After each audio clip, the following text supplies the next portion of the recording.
Hello viewers, ਅੱਜ ਅਸੀਂ removal of to ਦੇ ਸੰਬੰਧ ਵਿੱਚ ਪੜ੍ਹਨ ਜਾ ਰਹੇ ਹਾਂ। ਆਮ ਤੌਰ 'ਤੇ ਰਿਮੂਵਲ ਟੂ ਇੱਕ ਤਰ੍ਹਾਂ ਦਾ ਐਡਵਰਬ ਹੈ ਜੋ ਪੋਜ਼ਿਟਿਵ ਅਤੇ ਨੈਗੇਟਿਵ ਦੋਨੋਂ ਤਰ੍ਹਾਂ ਦੇ ਭਾਵਾਂ ਨੂੰ ਦਰਸਾਉਂਦਾ ਹੈ। ਜਦੋਂ ਟੂ ਦਾ ਪ੍ਰਯੋਗ ਪੋਜ਼ਿਟਿਵ ਸੈਂਸ ਵਿੱਚ ਕੀਤਾ ਜਾਂਦਾ ਹੈ ਤਾਂ ਇਸ ਦਾ ਅਰਥ ਵੀ ਭਾਵ ਆਲਸੋ ਹੁੰਦਾ ਹੈ। ਜਿਵੇਂ wheat is grown in Punjab too, ਜਾਂ ਇਸ ਸੈਂਟੈਂਸ ਨੂੰ ਅਸੀਂ ਇਸ ਤਰ੍ਹਾਂ ਵੀ ਲਿਖ ਸਕਦੇ ਹਾਂ, wheat is grown in Punjab also. ਦੋਨੋਂ ਤਰ੍ਹਾਂ ਦੇ ਵਾਕ ਗ੍ਰਾਮੈਟੀਕਲੀ ਸਹੀ ਹਨ। ਉਸ ਸਮੇਂ ਇਸ ਦਾ ਟਰਾਂਸਫਾਰਮ ਨਹੀਂ ਕੀਤਾ ਜਾਂਦਾ ਜਦੋਂ ਇਹ ਪੋਜ਼ਿਟਿਵ ਸੈਂਸ ਵਿੱਚ ਹੁੰਦਾ ਹੈ, ਪਰੰਤੂ ਨੈਗੇਟਿਵ ਸੈਂਸ ਵਿੱਚ ਟੂ ਦਾ ਟਰਾਂਸਫਾਰਮ ਕੀਤਾ ਜਾਂਦਾ ਹੈ, ਜਿਸ ਦੀਆਂ ਮੁੱਖ ਪ੍ਰਕਾਰ ਹੇਠ ਲਿਖੀਆਂ ਨੇ, ਜਿਨ੍ਹਾਂ ਨੂੰ ਅਸੀਂ ਵਾਰੋ ਵਾਰੀ ਡਿਸਕਸ ਕਰਾਂਗੇ। Type 1A, when subject of infinitive is same means ਜੋ ਸੈਕੰਡ ਟਾਈਮ ਟੂ ਵਰਬ ਨਾਲ ਆਇਆ ਉਹਨੂੰ ਅਸੀਂ ਇਨਫਿਨਿਟਿਵ ਕਹਿੰਦੇ ਹਾਂ। ਜੇਕਰ ਫਸਟ ਸੈਂਟੈਂਸ ਦਾ ਫਸਟ ਪਾਰਟ ਅਤੇ ਇਨਫਿਨਿਟਿਵ ਵਾਲਾ ਪਾਰਟ ਦੇ ਵਿੱਚ ਸੇਮ ਸਬਜੈਕਟ ਆਵੇ ਤਾਂ ਅਸੀਂ ਇਸ ਨੂੰ ਬਦਲਣ ਦੇ ਹੇਠ ਲਿਖੇ ਰੂਲ ਫਾਲੋ ਕਰਾਂਗੇ। ਸਟੈਪ 1 ਦੇ ਵਿੱਚ ਅਸੀਂ ਸਬਜੈਕਟ ਤੇ ਵਰਬ ਨੂੰ ਨਹੀਂ ਬਦਲਣਾ। ਸੈਕਿੰਡ ਸਟੈਪ ਵਿੱਚ TOO ਦੇ ਸਥਾਨ 'ਤੇ ਸ਼ੋ ਕਰਨਾ ਹੈ। ਸਟੈਪ 3 ਵਿੱਚ ਐਡਵਰਬ ਜਾਂ ਐਡਜੈਕਟਿਵ ਤੋਂ ਬਾਅਦ ਦੈਟ ਦਾ ਪ੍ਰਯੋਗ ਕਰਨਾ ਹੈ। ਸਟੈਪ 4 ਦੈਟ ਵਾਲੀ ਕਲੌਜ਼ ਵਿੱਚ ਇਨਫਿਨਿਟਿਵ ਨਾਲ ਰਿਲੇਟਡ ਸਬਜੈਕਟ ਲਿਖਣਾ ਹੈ, ਜੋ ਕਿ ਸੈਂਟੈਂਸ ਦੇ ਫਸਟ ਪਾਰਟ ਵਿੱਚ ਸਬਜੈਕਟ ਗਿਵਨ ਹੈ। ਸਟੈਪ 5 ਵੈਨ ਸੈਂਟੈਂਸ ਇਨ ਪ੍ਰੈਜ਼ੈਂਟ ਟੈਂਸ ਤੇ ਟੂ ਦੀ ਥਾਂ 'ਤੇ ਅਸੀਂ that, next related subject and cannot or will not. But when sentence in past sentence, then to ਦੀ ਥਾਂ 'ਤੇ ਅਸੀਂ that, related subject or could not or would not ਦਾ ਪ੍ਰਯੋਗ ਕਰਾਂਗੇ। ਸਟੈਪ 6 ਇਨਫਿਨਿਟਿਵ ਦਾ ਪ੍ਰਯੋਗ ਮੇਨ ਵਰਬ ਵਿੱਚ ਕੀਤਾ ਜਾਵੇਗਾ, ਭਾਵ ਕਿ ਸ਼ਬਦ ਟੂ ਦਾ ਪ੍ਰਯੋਗ ਨਹੀਂ ਕੀਤਾ ਜਾਵੇਗਾ। ਆਓ ਇਸ ਦੀਆਂ ਕੁਝ ਐਗਜ਼ਾਮਪਲ ਦੇਖਦੇ ਹਾਂ। ਫਸਟ ਐਗਜ਼ਾਮਪਲ ਹੈ he is too poor to pay his fee. First students, ਇਹ ਸੈਂਟੈਂਸ ਪ੍ਰੈਜ਼ੈਂਟ ਟੈਂਸ ਵਿੱਚ ਹੈ। ਇੱਥੇ ਟੂ ਜੋ ਰੈੱਡ ਕਲਰ 'ਚ ਦਿਖਾਇਆ ਗਿਆ ਹੈ, ਟੂ ਨੂੰ ਸੋਚ ਬਦਲ ਦੇਣਾ ਅਤੇ ਪਹਿਲਾ ਸਬਜੈਕਟ ਅਤੇ ਵਰਬ ਹੀ ਇਜ਼ ਨੂੰ ਚੇਂਜ ਨਹੀਂ ਕਰਨਾ। ਨੈਕਸਟ ਜੋ ਐਡਵਰਬ ਜਾਂ ਐਡਜੈਕਟਿਵ ਦਿੱਤਾ ਹੁੰਦਾ ਉਹਨੂੰ ਉਸ ਤਰ੍ਹਾਂ ਹੀ ਲਿਖਣਾ ਹੈ। ਉਸ ਤੋਂ ਬਾਅਦ ਟੂ ਨੂੰ ਦੈਟ ਚੇਂਜ ਕਰਕੇ ਇੱਕ ਨਵਾਂ ਕੰਜੈਕਸ਼ਨ ਅਸੀਂ ਆਪਣੇ ਕੋਲ ਲਿਖਣਾ। ਨੈਕਸਟ ਸਾਡੇ ਕੋਲ ਹੈ ਪੇ ਹਿਜ਼ ਫੀ। ਫੀਸ ਨੂੰ ਕੌਣ ਪੇ ਕਰ ਰਿਹਾ? ਉਹ ਫਸਟ ਸੈਂਟੈਂਸ ਵਿੱਚ ਗਿਵਨ ਸਬਜੈਕਟ ਜੋ ਹੈ ਹੀ, ਉਹ ਹੀ ਫੀਸ ਨੂੰ ਪੇ ਕਰ ਰਿਹਾ। ਇਸ ਕਰਕੇ ਅਸੀਂ ਸੈਕਿੰਡ ਦੈਟ ਕੰਜੈਕਸ਼ਨ ਤੋਂ ਬਾਅਦ ਸਬਜੈਕਟ ਹੀ ਲਿਖਾਂਗੇ। ਫਿਰ can not pay his fees ਨਾਲ ਇਸ ਟੂ ਦੀ ਟਰਾਂਸਫਾਰਮ ਕਰ ਦੇਵਾਂਗੇ। ਸੈਕਿੰਡ ਸੈਂਟੈਂਸ ਹੈ she was too weak to walk. Here was verb ਜਿਹੜੀ ਹੈ ਉਹ ਸਾਨੂੰ ਦੱਸ ਰਹੀ ਕਿ ਇਹ ਟੈਂਸ ਪਾਸਟ ਟੈਂਸ ਹੈ, ਇਸ ਲਈ ਅਸੀਂ ਇਹਦੇ 'ਚ ਕੈਨ ਨਾਟ ਨਹੀਂ ਕੁਡ ਨਾਟ ਯੂਜ਼ ਕਰਾਂਗੇ। ਅਗੇਨ ਸ਼ੀ ਵਾਜ਼ ਸਬਜੈਕਟ ਅਤੇ ਵਰਬ ਨੂੰ ਸੇਮ ਲਿਖਾਂਗੇ। ਟੂ ਨੂੰ ਸੋ ਵਿੱਚ ਚੇਂਜ ਕਰ ਦਾਂਗੇ। ਵੀਕ ਨੂੰ ਵੀਕ ਹੀ ਰਹਿਣ ਦਿਆਂਗੇ। ਟੂ ਦੀ ਥਾਂ 'ਤੇ ਕੰਜੈਕਸ਼ਨ ਦੈਟ ਯੂਜ਼ ਕਰਾਂਗੇ। ਨੈਕਸਟ ਸੈਂਟੈਂਸ ਜੋ ਹੈ ਉਹ ਅਸੀਂ ਫਸਟ ਜੋ ਸਾਡੇ ਕੋਲ ਸਬਜੈਕਟ ਸੀ ਉਹਦੇ ਅਕੋਰਡਿੰਗ ਚੇਂਜ ਕਰਾਂਗੇ। ਸਬਜੈਕਟ ਸਾਡੇ ਕੋਲ ਹੈ ਸ਼ੀ ਅਤੇ ਸ਼ੀ ਸ਼ਬ ਯੂਜ਼ ਕਰ ਲਾਂਗੇ, ਸ਼ੀ ਸਬਜੈਕਟ ਯੂਜ਼ ਕਰ ਲਾਂਗੇ। ਅਤੇ ਨੈਕਸਟ ਕੁਡ ਨਾਟ ਵਾਕ, ਲਿਖ ਕੇ ਇਸ ਵਾਕ ਦੀ ਜਿਹੜੀ ਟੂ ਦੀ ਟਰਾਂਸਫਾਰਮ ਕਰ ਦਾਂਗੇ। ਟਾਈਪ 1B ਵੈਨ ਡੂਅਰ ਕਰਤਾ is not same in the sentence. Example है the hill was too high to climb it up. Second ਸਾਡੇ ਕੋਲ ਹੈ the hill was too high to be climbed it up. Students second part ਜੋ ਹੈ infinitive ਤੋਂ ਬਾਅਦ first time ਹੈ to climb it up active voice ਹੈ, ਇਹਦੇ ਲਈ ਅਸੀਂ ਅਲੱਗ ਰੂਲ ਫੋਲੋ ਕਰਾਂਗੇ। ਸੈਕੰਡ ਸੈਂਟੈਂਸ ਟਾਈਮ ਇਨਫਿਨਿਟਿਵ ਜੋ ਹੈ ਟੂ ਬੀ ਕਲਾਈਮਡ ਇਟ ਅਪ, ਇਹ ਪੈਸਿਵ ਵਾਇਸ ਹੈ, ਇਹਦੇ ਲਈ ਅਸੀਂ ਅਲੱਗ ਰੂਲ ਫੋਲੋ ਕਰਾਂਗੇ। ਰੂਲ ਜੋ ਫਸਟ ਸਾਡੇ ਕੋਲ ਆਏਗਾ ਜਦ ਕਰਤਾ ਇੱਕ ਨਿਰਜੀਵ ਹੋਵੇ ਅਤੇ ਇਨਫਿਨਿਟਿਵ ਤੋਂ ਬਾਅਦ ਵਾਕ ਐਕਟਿਵ ਵਾਇਸ ਵਿੱਚ ਹੋਵੇ ਤਾਂ ਦੈਟ ਤੋਂ ਬਾਅਦ ਵਨ ਪ੍ਰਯੋਗ ਕੀਤਾ ਜਾਂਦਾ ਹੈ। ਜਿਸ ਤਰ੍ਹਾਂ the hill was so high that one cannot climb it up. Second time ਜਦੋਂ ਕਰਤਾ ਨਿਰਜੀਵ ਹੋਵੇ ਤੇ ਇਨਫਿਨਿਟਿਵ ਤੋਂ ਬਾਅਦ ਵਾਕ ਪੈਸਿਵ ਵਾਇਸ ਵਿੱਚ ਹੋਵੇ ਤਾਂ ਦੈਟ ਤੋਂ ਬਾਅਦ ਇਟ ਦਾ ਪ੍ਰਯੋਗ ਕੀਤਾ ਜਾਂਦਾ ਹੈ। ਜਿਸ ਤਰ੍ਹਾਂ the hill was so high that it cannot be climbed it up. ਆਓ ਇਸ ਦੇ ਕੁਝ ਹੋਰ ਐਗਜ਼ਾਮਪਲ ਦੇਖਦੇ ਹਾਂ। ਫਸਟ ਐਗਜ਼ਾਮਪਲ ਹੈ it is too hot to move about. Student first of all ਅਸੀਂ ਦੇਖਦੇ ਹਾਂ ਕਿ ਇਟ ਇਜ਼ ਸਾਨੂੰ ਡਿਨੋਟ ਕਰਦਾ ਹੈ ਕਿ ਪ੍ਰੈਜ਼ੈਂਟ ਟੈਂਸ ਵਿੱਚ ਹੈ ਤੇ ਟੂ ਮੂਵ ਇਹ ਐਕਟਿਵ ਵਾਇਸ ਹੈ, ਇਸ ਲਈ ਅਸੀਂ ਦੈਟ ਤੋਂ ਬਾਅਦ ਵਨ ਦਾ ਪ੍ਰਯੋਗ ਕਰਾਂਗੇ। ਬਾਕੀ ਰੂਲ ਜੋ ਫਸਟ ਟਾਈਪ ਸੀ ਉਹ ਹੀ ਚੱਲੇਗਾ। It is so hot that one cannot move about. Second sentence quinine was too bitter to be tasted. First of all was denote ਕਰਦਾ ਹੈ ਇਹ ਟੈਂਸ past tense ਵਿੱਚ ਹੈ ਤੇ to be tasted ਇਸ ਗੱਲ ਨੂੰ ਪ੍ਰਮਾਣਿਤ ਕਰਦਾ ਹੈ ਕਿ ਇਹ ਪੈਸਿਵ ਵਾਇਸ ਹੈ, ਇਸ ਲਈ ਅਸੀਂ that ਤੋਂ ਬਾਅਦ ਸ਼ਬਦ ਇਟ ਦਾ ਪ੍ਰਯੋਗ ਕਰਾਂਗੇ। quinine was so bitter that it cannot be tasted. ਇਹਦੇ ਲਈ ਟ੍ਰਿਕ ਹੈ rule 1 use 1 oblique it when doer is not same. Type 2 when special adjectives are given in sentences. For examples proud, lazy, cruel, intelligent, etc. are given, then will not or would not is used in place of cannot or could nots. For example, he is too lazy to walk. Students ਜੋ rule type 1 ਦੇ ਵਿੱਚ given ਨੇ ਉਹਨਾਂ ਨੂੰ follow ਤੇ ਕਰਨਾ। ਬਾਕੀ word lazy ਜੋ ਪਾਰਟੀਕਲ ਐਡਜੈਕਟਿਵ ਹੈ ਉਹਦੇ ਅਕੋਰਡਿੰਗ ਅਸੀਂ ਹੁਣ will not use ਕਰਾਂਗੇ ਬਿਕੋਜ਼ he is denote ਕਰ ਰਿਹਾ present tense ਨੂੰ। he is so lazy that he will not walk. Second, she was too proud to confess her fault. here was denote ਕਰ ਰਿਹਾ past tense ਨੂੰ ਤੇ proud ਹੈ ਇੱਕ ਪਾਰਟੀਕਲ ਐਡਜੈਕਟਿਵ ਹੈ, ਇਸ ਲਈ ਅਸੀਂ could not ਦੀ ਬਜਾਏ would not use ਕਰਾਂਗੇ। she was so proud that she would not confess her fault.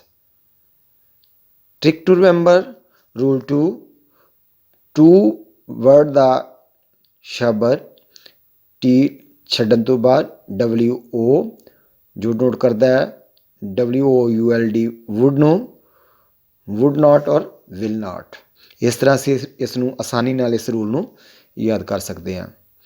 Type 3 ਹੈ when sentence is in negative form make it in positive forms. Step 1 ਦੀ ਤਰ੍ਹਾਂ ਹੀ subject ਤੇ verb ਨੂੰ change ਨਹੀਂ ਕਰਨਾ, ਉਸੇ ਤਰ੍ਹਾਂ ਹੀ ਰਹਿਣ ਦੇਣਾ। ਸਟੈਪ 2 ਵੀ ਸੇਮ TOO ਨੂੰ ਹਟਾ ਕੇ ਸੋ ਦਾ ਪ੍ਰਯੋਗ ਕਰਨਾ। ਸਟੈਪ 3 ਨੈਗੇਟਿਵ ਵਰਡਸ ਮੀਨਸ ਨਾਟ ਨੂੰ ਹਟਾ ਦੇਣਾ। ਸਟੈਪ 4 ਦੈਟ ਦਾ ਪ੍ਰਯੋਗ ਕਰੋ। ਸਟੈਪ 5 ਇਸ ਤੋਂ ਬਾਅਦ ਟੈਂਸ ਦੇ ਅਨੁਸਾਰ can not, could not, do not, does not, will not ਆਦਿ ਦਾ ਪ੍ਰਯੋਗ ਕੀਤਾ ਜਾ ਸਕਦਾ ਹੈ। ਸਟੈਪ 5 ਅੰਤ ਵਿੱਚ ਟੂ ਨੂੰ ਹਟਾ ਕੇ ਵਰਬ ਦਾ ਪ੍ਰਯੋਗ ਕੀਤਾ ਜਾਵੇਗਾ। ਐਗਜ਼ਾਮਪਲ ਦੇਖਦੇ ਹਾਂ। ਫਸਟ ਐਗਜ਼ਾਮਪਲ ਹੈ his speech is too funny not to excite laughter. Here too ਦੀ ਬਜਾਏ ਨਾਟ ਟੂ ਵਰਡ ਗਿਵਨ ਹੈ ਜੋ ਕਿ ਟਾਈਪ 3 ਨੂੰ ਦਰਸਾਉਂਦਾ ਹੈ, ਇਸ ਲਈ ਇਸ ਦੇ ਰੂਲ ਫੋਲੋ ਕਰਾਂਗੇ। ਹਿਸ ਸਪੀਚ ਇਜ਼ ਸੇਮ ਰਹਿਣ ਦਾਂਗੇ। ਟੂ ਨੂੰ ਸੋਚ ਕਨਵਰਟ ਕਰਾਂਗੇ। ਫਨੀ ਦਾ ਫਨੀ ਵਰਡ ਰਹਿਣ ਦਾਂਗੇ। ਨਾਟ ਨੂੰ ਲੈਫਟ ਕਰਕੇ ਅਸੀਂ ਦੈਟ ਸ਼ਬਦ ਯੂਜ਼ ਕਰਾਂਗੇ। ਨੈਕਸਟ ਇਟ ਐਕਸਾਈਟ ਲਾਫਟਰ ਸ਼ਬਦ ਅਟੈਚ ਕਰ ਦਾਂਗੇ। ਸੈਕਿੰਡ ਹੈ he is too intelligent not to understand. To ਨੂੰ ਸੋਚ ਚੇਂਜ ਕੀਤਾ, ਨਾਟ ਨੂੰ ਲੈਫਟ ਕੀਤਾ ਤੇ ਦੈਟ ਸ਼ਬਦ ਯੂਜ਼ ਕਰ ਲਿਆ। ਅਗੇਨ ਅਸੀਂ ਸਬਜੈਕਟ ਹੀ ਨੂੰ ਲਿਆ। ਵਿਲ ਅੰਡਰਸਟੈਂਡ ਲਿਖਾਂਗੇ। ਇੱਥੇ ਅਸੀਂ ਵਿਲ ਦੀ ਬਜਾਏ ਕੈਨ ਵਰਡ ਵੀ ਯੂਜ਼ ਕਰ ਸਕਦੇ ਹਾਂ। ਸੋ ਇਸ ਤਰ੍ਹਾਂ ਹੀ is so intelligent that he will can understand ਸ਼ਬਦ ਵਿੱਚ ਅਸੀਂ ਟੂ ਵਰਡ ਦੀ ਟ੍ਰਾਂਸਫਾਰਮ ਕਰ ਦਿੱਤੀ। ਸਟੂਡੈਂਟ ਟ੍ਰਿਕ ਇਹਦੇ ਲਈ rule 3 make negative free. Type 4 ਦੇ ਵਿੱਚ if there is for in place of to then use. Here ਸਾਡੇ ਕੋਲ ਸ਼ਬਦ ਸੈਕਿੰਡ ਟਾਈਮ ਜੋ ਸ਼ਬਦ ਸੀ ਟੂ ਉਹ ਨਹੀਂ ਆਵੇਗਾ, ਉਹਦੀ ਥਾਂ 'ਤੇ ਸਾਨੂੰ ਫਾਰ ਸ਼ਬਦ ਗਿਵਨ ਹੋਵੇਗਾ। ਅਗਰ ਸ਼ਬਦ ਫਾਰ ਦੇ ਨਾਲ ਸਾਡੇ ਕੋਲ ਨਾਊਨ ਜਾਂ ਪ੍ਰਨਾਊਨ ਗਿਵਨ ਹੋਣ ਤਾਂ ਉਹਨਾਂ ਨੂੰ ਕਿਸ ਤਰ੍ਹਾਂ ਨਾਊਨ 'ਚ ਕਨਵਰਟ ਕਰਨਾ। First of all for me ਨੂੰ ਦੈਟ ਆਈ, ਫॉर ਅਸ ਨੂੰ ਦੈਟ ਵੀ, ਫॉर ਹਰ ਨੂੰ ਦੈਟ ਸ਼ੀ, ਫॉर ਹਿਮ ਨੂੰ ਦੈਟ ਹੀ, ਫॉर them ਨੂੰ ਦੈਟ ਦੇ ਐਕਸੈਟਰਾ ਵਿੱਚ ਯੂਜ਼ ਕਰਨਾ। ਐਗਜ਼ਾਮਪਲ ਸਾਡੇ ਕੋਲ ਹੈ this box is too heavy for me to carry. This box is same ਜਿਵੇਂ ਪਹਿਲੀ ਟਾਈਪ 'ਚ ਰਹੇ। ਟੂ ਦੀ ਥਾਂ 'ਤੇ ਸੋ, ਹੈਵੀ ਦੀ ਥਾਂ 'ਤੇ ਹੈਵੀ, ਫॉर ਮੀ ਦੀ ਥਾਂ 'ਤੇ ਅਸੀਂ ਦੈਟ ਆਈ ਦਾ ਪ੍ਰਯੋਗ ਕਰਾਂਗੇ। Next can not or could not according to present or past tense, ਕਿਉਂਕਿ this box is present tense ਹੈ, ਇਸ ਕਰਕੇ ਅਸੀਂ ਇੱਥੇ ਕੈਨ ਨਾਟ ਸ਼ਬਦ ਯੂਜ਼ ਕਰਾਂਗੇ। ਕੈਰੀ ਲਾਸਟਲੀ ਇਟ ਸ਼ਬਦ ਲਿਖਾਂਗੇ। ਸੈਕਿੰਡ ਹੈ it was too hot for him to go out. Again it was same to ਦੀ ਥਾਂ 'ਤੇ ਸੋ, ਹਾਟ ਦੀ ਥਾਂ 'ਤੇ ਹਾਟ, ਫॉर ਹਿਮ ਦੀ ਥਾਂ 'ਤੇ ਅਸੀਂ ਕਨਵਰਟ ਕਰਕੇ that he, or because it was a past tense ਸੀ ਇਸ ਕਰਕੇ ਕੈਨ ਨਾਟ ਨਹੀਂ ਕੁਡ ਨਾਟ ਸ਼ਬਦ ਯੂਜ਼ ਕਰਾਂਗੇ ਤੇ ਗੋ ਆਊਟ। ਥਰਡ ਹੈ the passage is too difficult for her to understand. ਇਹ ਕਨਵਰਟ ਹੋਣ ਤੋਂ ਬਾਅਦ ਤੇ ਟੂ ਰਿਮੂਵ ਹੋਣ ਤੋਂ ਬਾਅਦ the passage is so difficult that she can not understand. ਇਹਦੇ ਲਈ ਸਟੂਡੈਂਟਸ ਅਸੀਂ ਟ੍ਰਿਕ ਰਿਮੈਂਬਰ ਕਰਾਂਗੇ। ਰੂਲ 4 ਸ਼ਬਦ ਤੋਂ ਅਸੀਂ ਯਾਦ ਰੱਖਾਂਗੇ delete for, use that pronoun. Type 5 if to is not followed by to infinitive, it is replaced by very excess to a fault more than enough, beyond a proper limit, extremely over, etc. For example, it is too hot today. ਇੱਥੇ to ਇਨਫਿਨਿਟਿਵ means second time ਜੋ ਸ਼ਬਦ to ਸੀ ਉਹ ਨਹੀਂ ਦਿੱਤਾ ਗਿਆ। ਇਸ ਲਈ ਅਸੀਂ ਟੂ ਨੂੰ ਰਿਮੂਵ ਕਰਕੇ ਇਹਦੀ ਥਾਂ ਤੇ ਅਸੀਂ very, excess, to a fault, more than enough, beyond a proper limit, extremely, over, etc. ਸ਼ਬਦ ਯੂਜ਼ ਕਰਾਂਗੇ। ਇੱਥੇ ਅਸੀਂ ਸ਼ਬਦ ਵੈਰੀ ਯੂਜ਼ ਕਰਾਂਗੇ। It is a very hot today. She is too beautiful. ਇਹਦੇ ਲਈ ਅਸੀਂ ਸ਼ਬਦ extremely ਯੂਜ਼ ਕਰਾਂਗੇ। She is extremely beautiful. And the class is too noisy. The class is extremely noisy. ਜਾਂ ਅਸੀਂ beyond a proper limit ਸ਼ਬਦ ਵੀ use ਕਰ ਸਕਦੇ ਹਾਂ। The class is noisy beyond a proper limit. Student ਇਹਦੇ ਲਈ ਵੀ ਅਸੀਂ ਇੱਕ ਟ੍ਰਿਕ ਯਾਦ ਰੱਖ ਸਕਦੇ ਹਾਂ। ਰੂਲ 5 ਦਾ ਵਰਡ ਦਾ ਫਸਟ ਜੋ ਲੈਟਰ ਹੈ F, ਉਹਦੇ ਲਈ ਫਾਲਟ, V ਲਈ ਵੈਰੀ ਔਰ E ਲਈ ਐਕਸਟ੍ਰੀਮਲੀ ਔਰ ਐਕਸੈਸ ਵਰਡ ਅਸੀਂ ਈਜ਼ੀਲੀ ਯਾਦ ਰੱਖ ਸਕਦੇ ਹਾਂ। Last but not least, type 6, ਜੋ ਟਾਈਪ 5 ਨੂੰ ਬਿਹਤਰ ਢੰਗ ਨਾਲ ਅਸੀਂ ਟੂ ਨੂੰ ਰਿਮੂਵ ਕਰਕੇ ਵਾਕ ਨੂੰ ਦਿਖਾ ਸਕਦੇ ਹਾਂ। ਇਹਦੇ ਲਈ ਸਾਡੇ ਕੋਲ ਸਟੈਪ 1 ਦੇ ਵਿੱਚ ਸੇਮ ਪ੍ਰੋਸੀਜਰ ਰਹੇਗਾ ਕਿ ਸਬਜੈਕਟ ਅਤੇ ਵਰਬ ਨੂੰ ਨਹੀਂ ਬਦਲਣਾ, ਟੂ ਨੂੰ ਹਟਾ ਦੇਣਾ ਸੀ ਅਤੇ ਸੋ ਸ਼ਬਦ ਯੂਜ਼ ਨਹੀਂ ਕਰਨਾ। ਸਟੈਪ 3 'ਚ ਐਡਜੈਕਟਿਵ ਜਾਂ ਐਡਵਰਬ ਨੂੰ ਕੰਪੈਰੇਟਿਵ ਡਿਗਰੀ ਵਿੱਚ ਬਦਲਾਂਗੇ ਅਤੇ ਸਟੈਪ 4 ਵਿੱਚ ਦੈਟ ਦੀ ਬਜਾਏ ਸ਼ਬਦ ਦੈਨ ਦਾ ਪ੍ਰਯੋਗ ਕਰਾਂਗੇ ਅਤੇ ਦੈਨ ਤੋਂ ਬਾਅਦ ਸ਼ੁੱਡ ਬੀ ਔਰ ਇਟ ਇਜ਼ ਪ੍ਰੋਪਰ ਜਾਂ ਇਟ ਵਾਜ਼ ਪ੍ਰੋਪਰ ਦਾ ਪ੍ਰਯੋਗ ਕਰਾਂਗੇ, ਜੋ ਕਿ ਟਾਈਪ 5 ਨਾਲੋਂ ਜ਼ਿਆਦਾ ਵਧੀਆ ਸ਼ਬਦ ਸੈਂਟੈਂਸ ਸਾਡੇ ਕੋਲ ਪ੍ਰਾਪਤ ਹੋਵੇਗਾ। ਐਗਜ਼ਾਮਪਲ ਦੇ ਤੌਰ 'ਤੇ ਫਸਟ ਹੈ ਅਭੀ ਗੋਜ਼ ਟੂ ਸਲੋਲੀ। ਸਲੋਲੀ ਸ਼ਬਦ ਜੋ ਹੈ ਉਹ ਸਾਡੇ ਕੋਲ ਐਡਵਰਬ ਹੈ। ਇਹਦੇ ਲਈ ਅਸੀਂ ਅਭੀ ਗੋਜ਼ ਸਬਜੈਕਟ ਅਤੇ ਜੋ ਵਰਬ ਹੈ ਉਹਨੂੰ ਨਹੀਂ ਬਦਲਾਂਗੇ। ਨੈਕਸਟ ਸਾਡੇ ਕੋਲ ਟੂ ਨੂੰ ਅਸੀਂ ਰਿਮੂਵ ਕਰ ਦਾਂਗੇ ਅਤੇ ਸਲੋਲੀ ਜੋ ਸਾਡੇ ਕੋਲ ਐਡਵਰਬ ਹੈ ਉਹਦੀ ਕੰਪੈਰੇਟਿਵ ਡਿਗਰੀ ਲਿਖਾਂਗੇ ਮੋਰ ਸਲੋਲੀ। ਫਿਰ ਸ਼ਬਦ ਦੈਨ ਦਾ ਪ੍ਰਯੋਗ ਕਰਾਂਗੇ ਅਤੇ ਲਾਸਟਲੀ ਅਸੀਂ ਸ਼ੁੱਡ ਬੀ ਜਾਂ ਇਟ ਇਜ਼ ਪ੍ਰੋਪਰ ਸ਼ਬਦ ਦੀ ਵਰਤੋਂ ਕਰਾਂਗੇ। ਇਸ ਤਰ੍ਹਾਂ ਸਾਡੇ ਕੋਲ ਇਸ ਨੂੰ ਅਸੀਂ ਦੋ ਤਰੀਕਿਆਂ ਨਾਲ ਲਿਖ ਸਕਦੇ ਹਾਂ। Abhi goes more slowly than it is proper, Abhi goes more slowly than he should be. Second sentence ਹੈ he is too ignorant. He is subject ਅਤੇ ਵਰਬ ਹੈ, ਇਸ ਨੂੰ ਨਹੀਂ ਬਦਲਣਾ।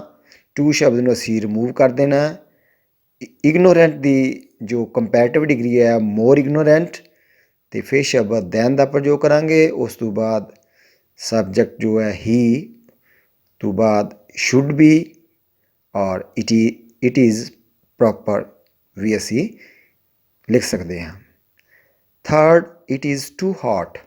ਇਟ ਇਜ਼ ਸਬਜੈਕਟ ਅਤੇ ਵਰਬ ਹੈ, ਇਸ ਨੂੰ ਨਹੀਂ ਬਦਲਣਾ। ਟੂ ਨੂੰ ਅਸੀਂ ਰਿਮੂਵ ਕਰ ਦੇਣਾ। ਹੌਟ ਦੀ ਕੰਪੈਰੇਟਿਵ ਡਿਗਰੀ ਹੈ ਹਾਟਰ ਐਂਡ ਫਿਰ ਦੈਨ ਸ਼ਬਦ ਯੂਜ਼ ਕਰਾਂਗੇ। ਇਸ ਤੋਂ ਬਾਅਦ ਅਸੀਂ ਇਟ ਇਜ਼ ਪ੍ਰੋਪਰ ਸ਼ਬਦ ਯੂਜ਼ ਕਰਾਂਗੇ। ਸਟੂਡੈਂਟਸ, ਜੇਕਰ ਇਟ ਵਾਜ਼ ਟੂ ਹੌਟ ਹੁੰਦਾ ਤਾਂ ਅਸੀਂ ਇਟ ਇਜ਼ ਪ੍ਰੋਪਰ ਦੀ ਬਜਾਏ ਇਟ ਵਾਜ਼ ਪ੍ਰੋਪਰ ਸ਼ਬਦ ਦੀ ਵਰਤੋਂ ਕਰ ਸਕਦੇ ਸੀ। ਇਹਦੇ ਲਈ ਅਸੀਂ ਟ੍ਰਿਕ ਯਾਦ ਰੱਖਾਂਗੇ। Rule 6 proper fix. Proper means it is proper or it was proper. Fix mean ਲਗਾਵਾਂਗੇ comparative degree and than. Thank you for watching.